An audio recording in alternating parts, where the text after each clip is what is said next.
امام حسین علیہ السلام کا سر مبارک الگ سے دفن ہے؟ یہ قرائن تو یہی بتاتے ہیں کہ سر مبارک کو ہی ظاہر شام تک لے جایا گیا، دھڑ مبارک تو وہیں پہ جو ہے کربلا میں ہی رہ گیا، تو سر مبارک ہی دفن کیا گیا ہے۔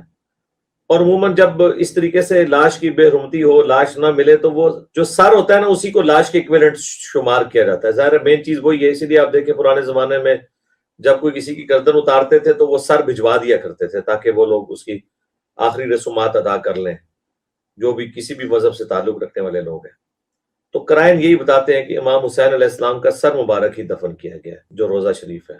جسم مبارک سے تو ظاہر الگ کر کے پہلے اس سر مبارک کو عبید اللہ ابن زیاد کے سامنے لایا گیا، جو بخاری میں 3748 ہے، جس کے ساتھ امام بخاری نے لکھا ہے برأس الحسین علیہ السلام، حسین علیہ السلام کا سر کاٹ کر عبید اللہ ابن زیاد گورنر کوفہ کے سامنے پیش کیا گیا، اور وہ چھڑی مار کے ان کے حسن میں کلام کرنے لگا۔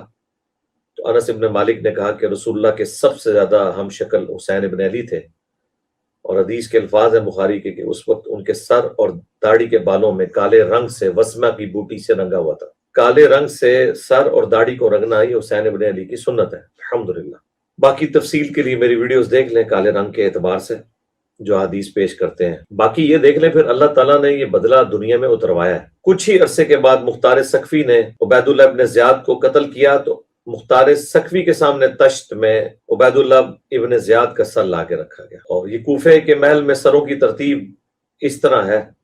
پھر کچھ عرصے بعد مصعب بن زبیر نے مختار سقفی کو قتل کیا اور اس کا سر کاٹ کے مصعب بن زبیر کے سامنے رکھا گیا۔ پھر اس کے کچھ عرصہ کے بعد عبد الملک بن مروان نے مصعب بن زبیر کو قتل کیا اور اس کا سر کاٹ کے اس کے سامنے تشت پہ رکھا گیا۔ بس اسی دوران جو کوفے کے محل کے جو ملازمین تھے نا، ان میں سے جس طرح آج کل بھی آپ کو پتا ہے وزیر اعظم ہاؤس کے ملازمین تو وہی ہوتے ہیں، حکومتیں چینج ہوتی رہتی۔ اس نے کہا کہ امیر المومنین اگر آپ اجازت دیں تو میں آپ کو ایک حقیقت بیان کروں کہ یہ آج جو آپ کے سامنے مصعب بن زبیر کا سر رکھا گیا ہے، عبداللہ ابن زبیر کے چھوٹے بھائی کا، کچھ عرصہ پہلے آپ کی سیٹ پہ مصعب بن عمیر بیٹھا تھا اور اس کے سامنے مختار سقفی کا سر کاٹ کے رکھا ہوا تھا، اور اس سے کچھ عرصہ پہلے مختار سقفی اس کرسی پہ بیٹھا تھا اور اس کے سامنے عبید اللہ ابن زیاد کا سر رکھا ہوا تھا، اور اس سے کچھ عرصہ پہلے عبید اللہ ابن زیاد اس کرسی پہ بیٹھا تھا اور حسین ابن علی کا سر سامنے رکھا ہوا تھا۔ یہ ایک پوری ترتیب ہے۔ تو ظاہر اب اگلی باری تو پھر عبد الملک بن مروان کی لگی ہوئی تھی نا، اس نے کہا جی اٹھو،